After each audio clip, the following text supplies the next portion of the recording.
Welcome back everyone to the Kayfabe Kitchen. I know it's been a very long time. A lot of people have been asking me to bring this back over the years. I've been putting it off and putting it off, but now it's time for me to finally put the old chef's cap back on for reals this time. Not for a gag, not for a commercial, just to bring back Kayfabe Kitchen. I think a big reason I've been doing fewer of these over the years is that every time I move houses, my kitchen gets a little bit smaller and a little more difficult to film in. But this year for 2024, I've decided I want to try and bring back Kayfabe Kitchen, see what the people think. You know, over the years I've been making recipes from these cookbooks, as well as the newer WWE cookbook that was published a few years ago, but for some reason I can't find that book in my house at the moment, so just imagine that it's being held in my other hand. But this week I'm gonna get a little indie-rific, as it were, and make a few recipes from this book here, Eating the Indies. It's a new cookbook published last year and compiled by Stephen Bradley. You can find him on Twitter/X at Oakland Rovers. It's the same idea as the other cookbooks I've looked at over the years, but of course, like the title suggests, it's featuring a lot of stars from the independent wrestling scene.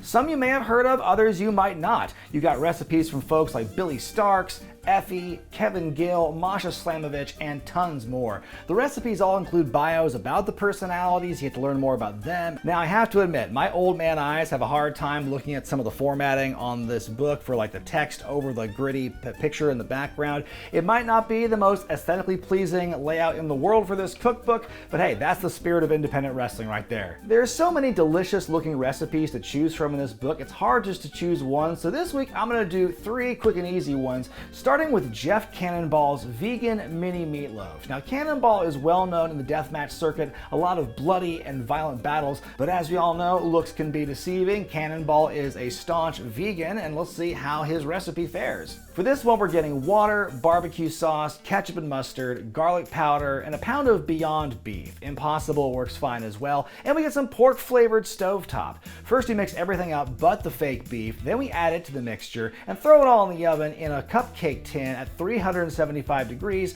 for about 20 minutes. Then we sprinkle on some shredded vegan cheese, we bake it for another few minutes, and then we give them a taste. Well, the meatloaf may be pint-sized, but it's definitely thick. It can fill up all the space in your mouth fairly quickly. I think it's just the consistency of the fake meat there. It's also a bit more bland than I expected. I think that I thought the stuffing mix and the seasoning built in there was gonna do a bit more of the heavy lifting. I think this recipe needed a lot more like salt and pepper, probably needed a bit more condiments, more of the ketchup and mustard to really kind of zest this up a bit. That's my one really knock on this. I think it just needs a bit more flavor, a bit more pizzazz. You can really have some fun with this and really experiment with it, probably add a little bit of rosemary maybe. It's a fun and easy savory option for folks who eat vegan, but it could use a bit more zest. And for those of you who don't eat vegan, I'm sure there's a way you can modify the recipe for it to use real beef instead of Beyond Beef. I give this one 2.5 stars out of 5. Up next, Lindsay Snow's Snacking Bacon Puff Pastry. You can find Lindsay these days working for places like GCW and Shine.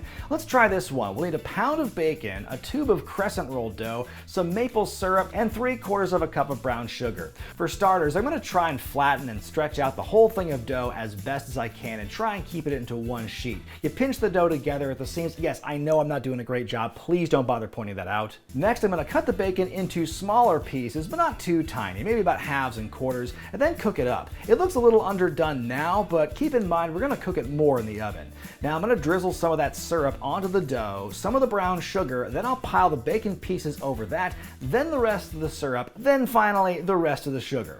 It's definitely thick, it's chewy, it's sticky, it's sweet. I do wish I had the pure maple syrup to use in this recipe. I think the flavors would have been enhanced a little bit more like that. I think the dough, I might have overbaked it a little bit, but the cook on the bacon itself, I think was perfect. It's that classic maple bacon combination. It's relatively easy to put together. If you like that flavor profile, you'll definitely like this. I give it 3 out of 5 stars. I'm gonna crack open the cookbook one more time and find another dessert. It's Joey Silver's Sweet Cheeks Famous Delectable Blondies. We're gonna keep the brown sugar out for this one, plus the granulated type. We got some butter, eggs, vanilla, salt, flour, and dark chocolate. You mix the sugars with the melted butter, then after a bit you add the eggs and vanilla. Then you pour the flour and salt into the bowl. You only mix for another minute or so. You don't want to over stir it. Then you gently fold in the chopped up chocolate bits. I probably could have put a few more in. Put it in a greased or a paper lined pan and bake for about 25 to 30 minutes.